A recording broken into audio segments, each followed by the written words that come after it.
Bom dia, meus queridos. Já estava com saudade de vocês, né? A gente ficou aí 2 semanas sem produção de texto, né? A gente teve dois feriados, dia 5 e dia 12, dia de São Benedito e dia da Nossa Senhora Aparecida, os padroeiros de Nerópolis e a padroeira do Brasil.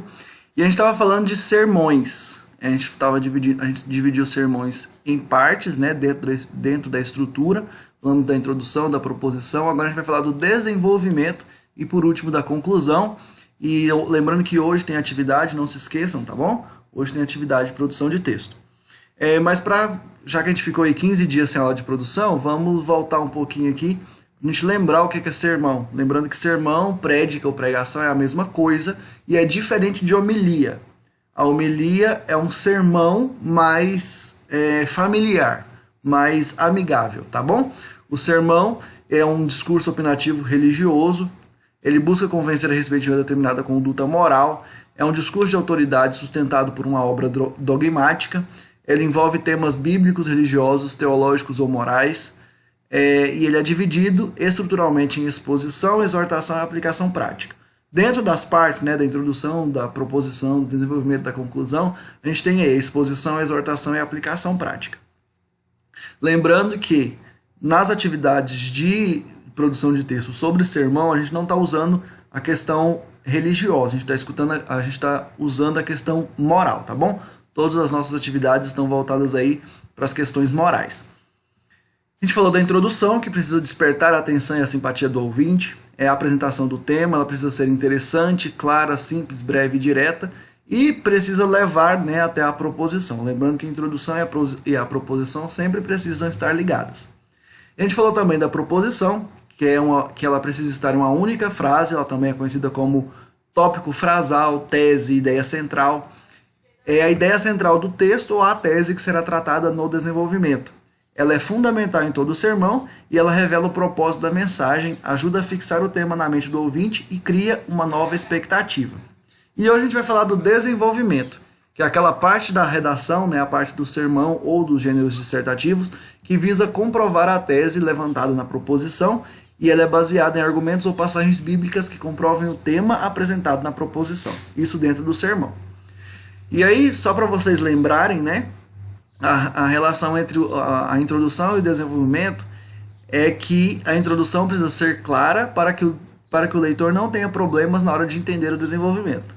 Você lança o assunto na introdução para a pessoa já entender, para já ir raciocinando, para já ir pensando o que ela vai ver no desenvolvimento, para ela não ficar perdida. E a relação da proposição e o desenvolvimento, eles precisam ter uma interdependência. Um depende do outro. E tem alguns autores que até dizem que a proposição faz parte do desenvolvimento, certo? As palavras utilizadas na proposição não podem estar no desenvolvimento e o desenvolvimento precisa responder aos questionamentos da proposição.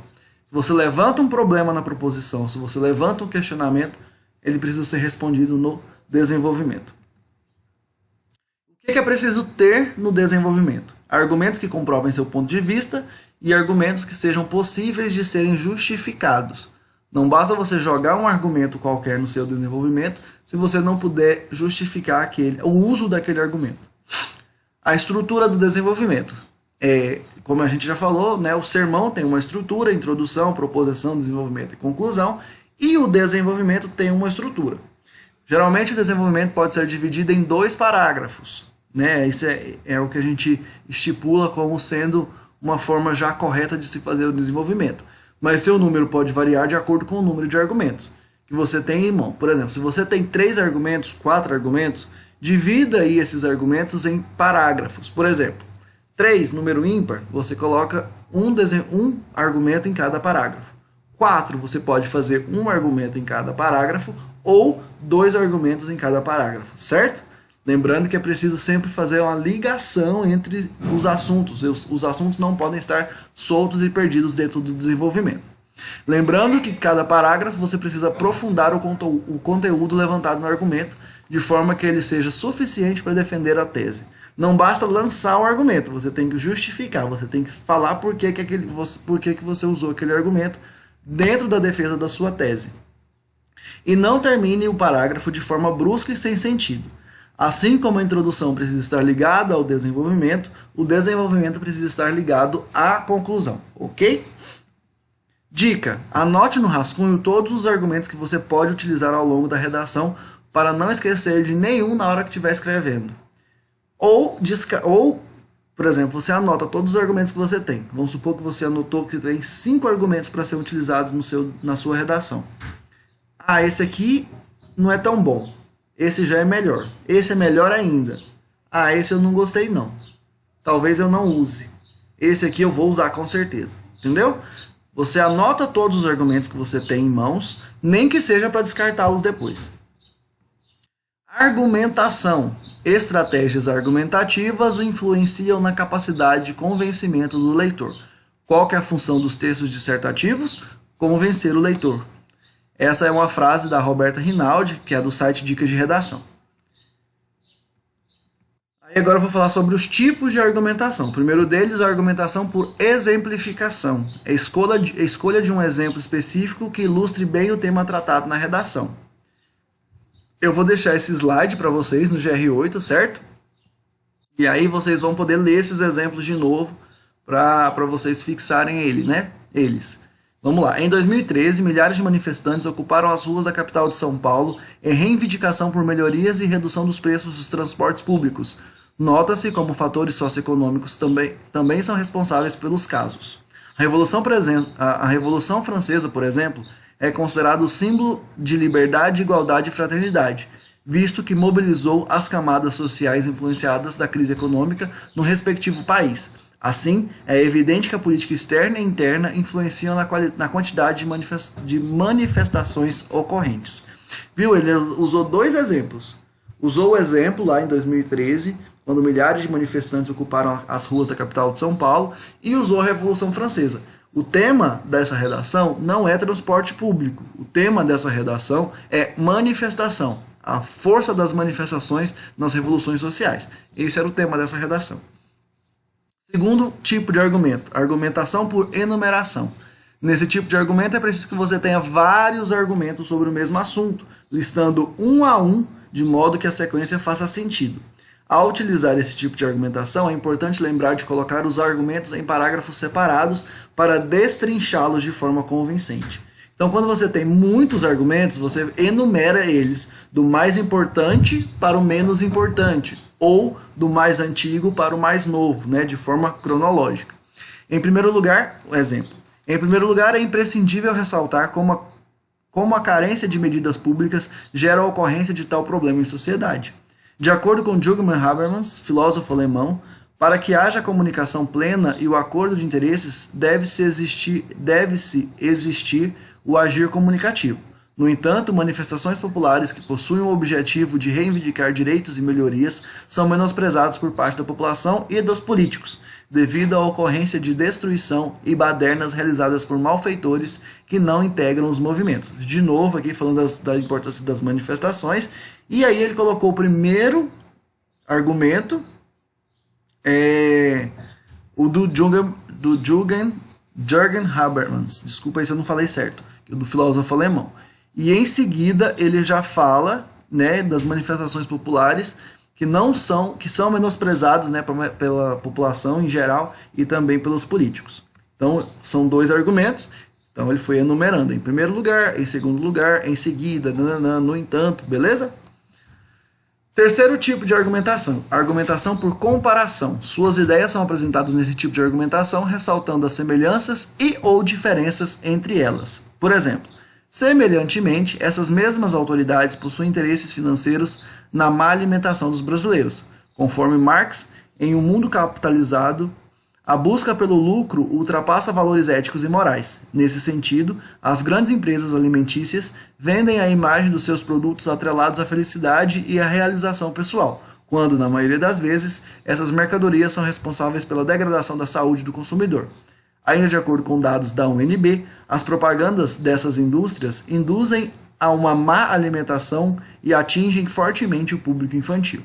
Então ele comparou a publicidade, que é dado para os alimentos, com a qualidade dos alimentos para a saúde da população. Então ele comparou as duas coisas, ok?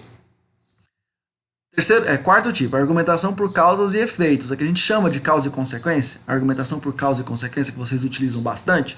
Nessa estratégia, é preciso apresentar os motivos, os porquês ou as razões de um determinado problema acontecer e, em seguida, apresentar as consequências, os resultados e os desdobramentos. Por exemplo, é importante pontuar de início a omissão do meio acadêmico quanto à má alimentação dos jovens.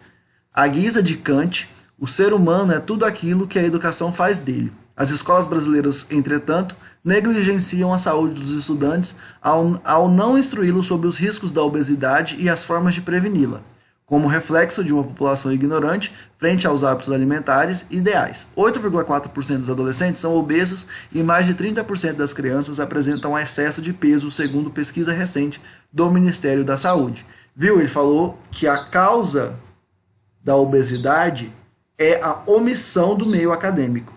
E a consequência é o aumento do número de pessoas, né, obesas, de adolescentes obesos e de crianças que apresentam excesso de peso. Quinto, argumentação por evolução histórica, o que a gente chama de alusão histórica. Apresentar dentro do tempo e do espaço um fato histórico que faça referência ao assunto em pauta. Por exemplo, em primeira instância, cabe destacar o panorama histórico-político da segurança pública, que influi em seu perfil odiernamente. Na época do período militar, acentuou-se o esfacelamento de uma sociedade democrática em virtude da doutrina de segurança nacional, uma lógica puramente autoritária de conduta. Os modelos e as ações de segurança pública limitavam-se à contenção social com o uso da força e de armas para a repressão. Contudo, essa ótica é perceptível no comportamento das ações policiais, que são enfatizadas pelo terror e violência. Um exemplo que permite ilustrar isso foi a ocupação militar da comunidade da Rocinha, no Rio de Janeiro, marcada pelas guerras entre traficantes e os próprios policiais, ceifando centenas de vidas inocentes no meio do conflito. Então ele começou falando lá do período militar, foi chegando como se o período militar fosse influenciasse, né, até hoje como que os militares atuam na sociedade, até chegar aí na questão da comunidade da Rocinha. Então ele foi fazendo uma evolução histórica. E o último, a argumentação por contraposição. A argumentação por contraposição de uma ideia afirmando algo que acontece, mas que não poderia estar acontecendo, denotando contraste de opiniões. Esse é o mais difícil das estratégias de argumentação, mas não quer dizer que seja errada. É quando você pega uma ideia, mostra que ela existe, que ela acontece, mas que ela não deveria acontecer, certo? Exemplo, outro sim. É importante destacar o papel da educação no combate a essa situação, já que, assim como preconizado pelo educador brasileiro Paulo Freire, se a educação não pode transformar uma sociedade, sem ela tampouco a sociedade muda. Tal pensamento evidencia o poder transformador da educação. No entanto, a educação oferecida no Brasil pelo sistema público ainda não é expansiva e de qualidade, principalmente em comunidades carentes, na qual muitos jovens acabam recorrendo ao mundo da criminalidade, aumentando os índices de violência e prejudicando o sistema público de segurança. Viu que no final aqui ele fez uma contraposição? Ele falou como deveria ser e ele falou como é. E ele falou que o como é não deveria ser, certo? Contrapondo a ideia. E aí na próxima aula a gente vai falar sobre tipos de conclusão, e eu deixei para vocês a atividade, eu deixei uma proposição, e a partir da proposição vocês vão fazer um desenvolvimento para mim na atividade. Não faz parte do portfólio digital, vocês vão poder fazer e enviar por e-mail, certo? Então, até semana que vem, se Deus quiser, porque a semana que vem não tem feriado. Tá bom? Bons estudos para vocês.